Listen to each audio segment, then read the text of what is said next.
ഇതാ ഈ മലയാളികളുടെ കുഴപ്പം. മിണ്ടിയ കല്യാണം കൂടെ പൊറപ്പിക്കൽ. ഈ മെന്റാലിറ്റി മാറണമെങ്കിൽ കുറച്ചുനാൾ കേരളം വിട്ട് താമസിക്കണമെന്ന് പറയുന്നത് വെറുതെ അല്ല. എന്റെ പെങ്ങളെ, ഇത് അങ്ങനെയൊന്നുമില്ല. ഞാനും അവളും കൂടിയുള്ള ഒരു അഡ്ജസ്റ്റ്മെന്റ്, അത്രേ ഉള്ളൂ.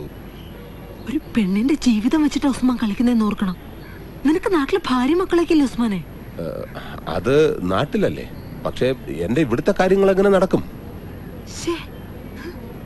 ഈ കണ്ണും ചെവി എന്നൊക്കെ പറയുന്നത് കാണാതിരിക്കാനും കേൾക്കാതിരിക്കാനും കൂടിയിട്ടാണ് പെങ്ങളെ. നമുക്ക് വേണ്ടാത്ത കാര്യങ്ങൾ കാണണ്ട, കേൾക്കണ്ട. എന്തേ? പെങ്ങളുടെ കഴിഞ്ഞ മാസത്തെ ശമ്പളം സ്പോൺസർ എന്നെ ഏൽപ്പിച്ചതാ. 600 റിയാലുണ്ട്. 600 റിയാലോ? പോരുമ്പോ പറഞ്ഞത് 800 റിയാലാ. 200 റിയാല് എന്റെ കമ്മീഷൻ. ഇടയ്ക്ക് എന്റെ മുറിയിലേക്ക് വന്നു പോകുന്നതിന് ഞാൻ ആ പെണ്ണിന് കുറച്ച് കാശ് കൊടുക്കാറുണ്ട്. കൂലിയായിട്ടൊന്നും അല്ല കേട്ടോ, ഒരു സ്നേഹം. ആ കാശ് ഇങ്ങനെയൊക്കെയല്ലേ അഡ്ജസ്റ്റ് ചെയ്യാൻ പറ്റൂ. നാട്ടില് ഭാര്യ മക്കളും ഉള്ളതല്ലേ, അവർക്ക് അയക്കുന്നതിൽ കുറവ് വരാൻ പാടില്ലല്ലോ. അപ്പൊ ഈ കാശ് ഞാൻ പെങ്ങളുടെ വീട്ടിലേക്ക് അയച്ചേക്കണേ. روح من هنا، ما ابغي اسمع شيء. هذه الخدامة اساءت لسمعتي. روح روح. صديق لو في كانت من هندي لازم انا يعرف. انا يجي من سفارة. لا تتكلم ولا كلمة. ما ابغي اسمع شيء من المليباري. انت كمان خربان وكل الهنود خربانين، والا ابلغ الشرطة. get lost.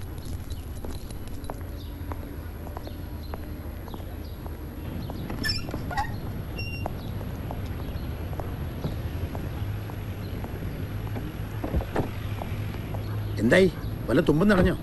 അറബിയിൽ മുട്ടൻ തെറികളുണ്ടെന്ന് ഇന്നാ മനസ്സിലായത്. പോയത് അങ്ങേരുടെ മുതലല്ലേ, പിന്നെ തെറി പറയാതിരിക്കുമോ? ആ അറബിയുടെ പെരുമാറ്റം കാണുമ്പോൾ എന്തോ ഒരു ദുരൂഹതയുണ്ടെന്നാണ് എനിക്ക് തോന്നുന്നത്. ഇവരുമായി ബന്ധപ്പെട്ട ആരെങ്കിലും വഴി അന്വേഷിച്ചാൽ എന്തെങ്കിലും തുമ്പ് കിട്ടും. എന്നിട്ട് എന്നാത്തിനാ? ആ അജിത്ത് മേനോന് പത്രത്തിലിടാൻ ഒരു വാർത്തയും കിട്ടും, റസാക്കാടെ പോക്കറ്റ് കിടന്ന കുറച്ച് റിയാല് പോയും കിട്ടും.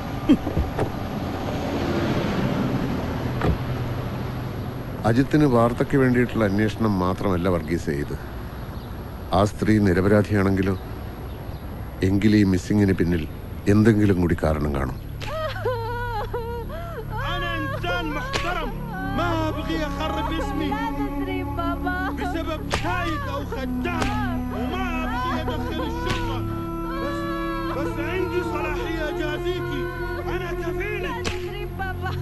انت مسلمة، الله ما يغفر لك اللي عملتيه.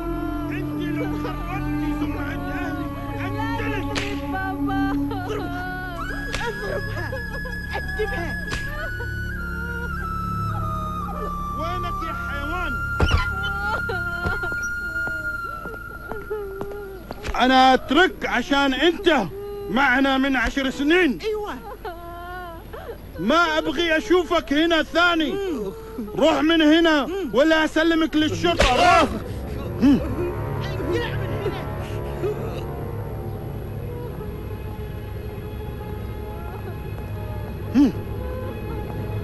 اللي جوا ما تعطيني حتى مويه.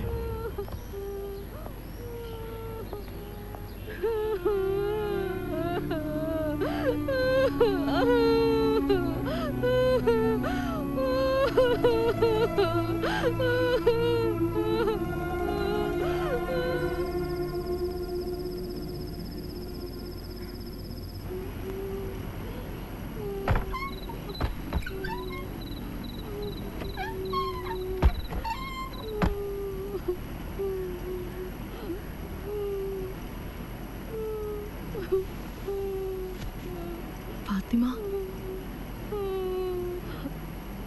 അവരെല്ലാം ഉറങ്ങി. അക്കുൽ, നോ ഫുഡ് പ്രോബ്ലം. അക്കുൽ, روحي مهنا وإلا أنت في مشكلة. കണ്ട കുഴപ്പ ഒന്ന് പറഞ്ഞല്ലേ, ഞാൻ രണ്ടുപേരും കേട്ടില്ല.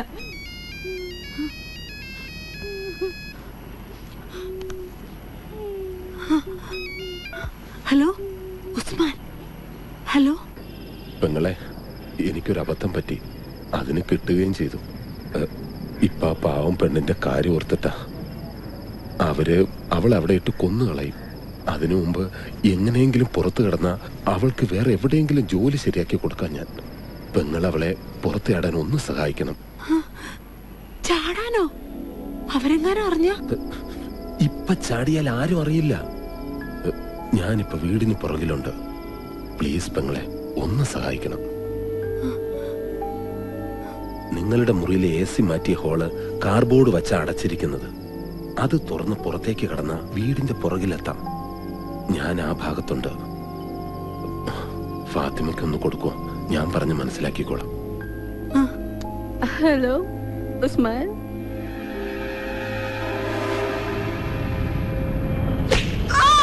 كيف راحت؟ انت عارفة. قولي قولي. انت عارفة، قولي اتكلمي. ما ادري. ليش عثمان اتصل امس بالليل؟ ما تحتاجين الجوال.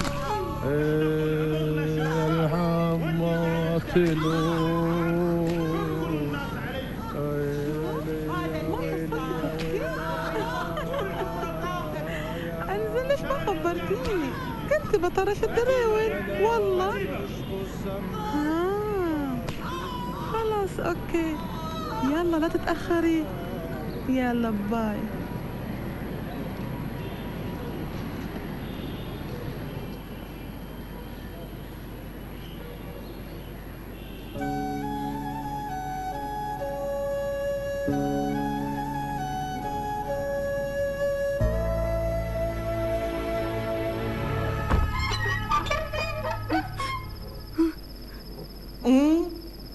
يلا قومي اكلي.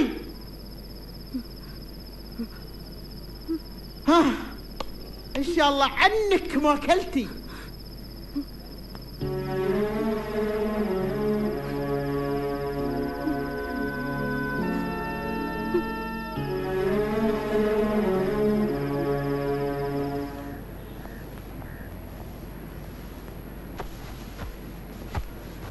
ايش هذا؟ انت ما تعرفين تطوين؟ يلا اكوي قدامي. اوف، الظاهر هذه ما تبغى تتعلم، لكن انا اللي بعلمك. ഈ ഗദ്ദാമയുടെ ജോലി എന്ന് വെച്ചാൽ അത്ര വലിയ ബുദ്ധിമുട്ടൊന്നുമില്ല. അറബികളുടെ വീടുകളല്ലേ, എല്ലാ പണിക്കും മെഷീൻ ഉണ്ടാവും. പിന്നെ ഓൺ ചെയ്യാനോ ഓഫ് ചെയ്യാനോ ഒരാളായിട്ട് നിന്ന് കൊടുക്കണമെന്ന് മാത്രം. അന്ന് രാധാകൃഷ്ണേട്ടന് വിസ ശരിയാക്കാന്ന് പറഞ്ഞ ഉസ്മാനായി കാര്യം പറഞ്ഞത്. അയാള് ഡ്രൈവറായിട്ട് ജോലിക്ക് നിൽക്കുന്ന വീട്ടിലേക്കാത്രേ. എല്ലാ ചെലവും കഴിഞ്ഞിട്ട് 800 റിയാല് ശമ്പളം കിട്ടുമെന്നാ പറയണത്. 800 റിയാൽ എന്ന് പറഞ്ഞാൽ നമ്മുടെ ഇവിടുത്തെ ഒരു 10,000-10,000 രൂപകളുണ്ടാവും. സമ്മതാച്ചാ എത്രയും പെട്ടെന്ന് വിസ അയച്ചു തരാന്ന്. വേണ്ട സുധീർ, അന്യരാജ്യത്തെ ഏതോ വീട്ടിലെ ഏച്ചിൽ വരാൻ ഞാൻ അവളെ അയക്കണില്ല. എന്റെ മോനത് പൊറുക്കില്ല. സാരില്ല അച്ഛാ, ഞാൻ പോവാ. അഭിമാനം നോക്കിയിരുന്ന ദാരിദ്ര്യവും കഷ്ടപ്പാടും തീരില്ലാലോ. ഇവിടെ ഇരുന്ന് കഴിഞ്ഞുപോയ ഓരോന്നോർത്ത് കരണയിലും ഭേദല്ലേ ഇത്.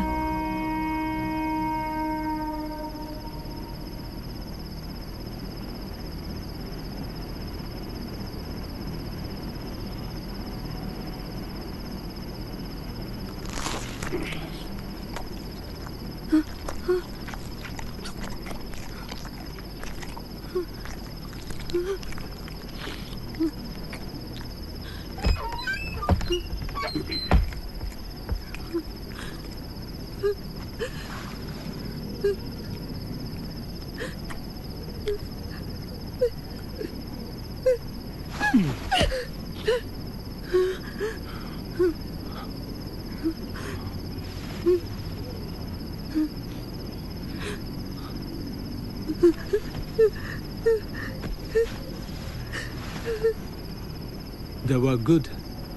Good. Sleep. Sleep. Good night. Good night.